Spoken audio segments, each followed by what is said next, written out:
আপনি তো তার বিরুদ্ধে পরিচয় পেয়েছেন। এখন যদি একটা হাতিয়ার আমার হাতে থাকতো তাহলে বাঙালি সরকারের বিরুদ্ধে আমি চিরদিনের মতো নিশ্চয় নিশ্চয় অস্ত্র থাকলে এরকম 20-25টা ভিড় ওই জোনালের পায়ের তলায় গোড়াগড়ি দিত। আমি সেই দস্যুতে মুখে বলা যত সহজ না সেটা কাজে করা বড় কঠিন।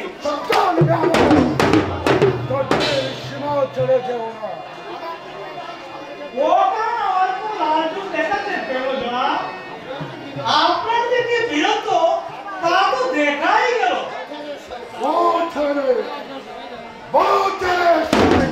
ওকে মাঠ ছেড়ে নিতে হবে জনাব।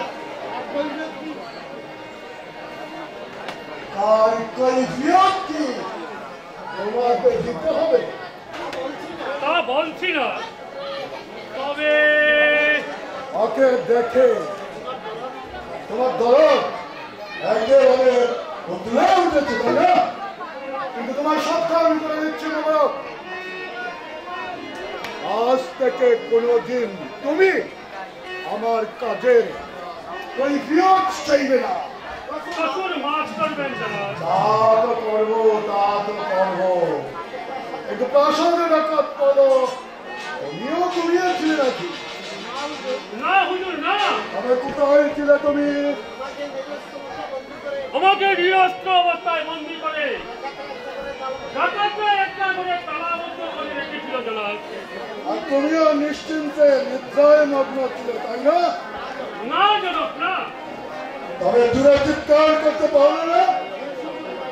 সেই সুযোগ পাইনি। তুমি একটা অপদার্থ। কঠোর মাফ করবেন না। তাহলে আপনি কি চাবুকের গায়ে তোর আমি আপনি কি আমাদের জামাই মনে করেন?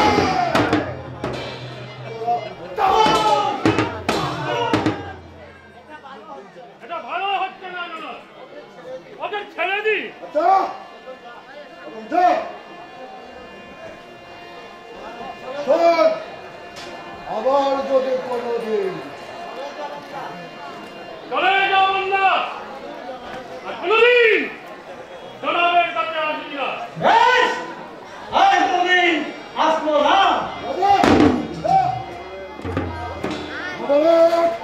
জনাব সামান্য একটা ডাকাত আমাদের একটু অবলাঞ্ছনা করে চলে গেল, আমি আর উপযুক্ত প্রতিশোধ নেব।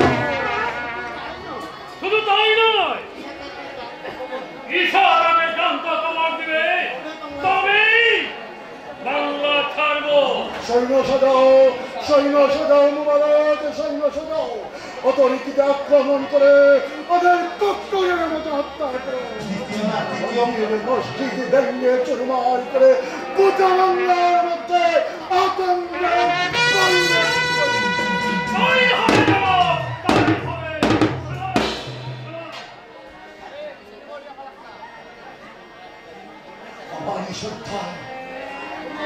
অবানি সত্তার, তুমি আমার মনে যে আগুন জ্বেলেছ সেই আগুনে তোমাকে পুড়িয়ে আমি ছাই করে দেব।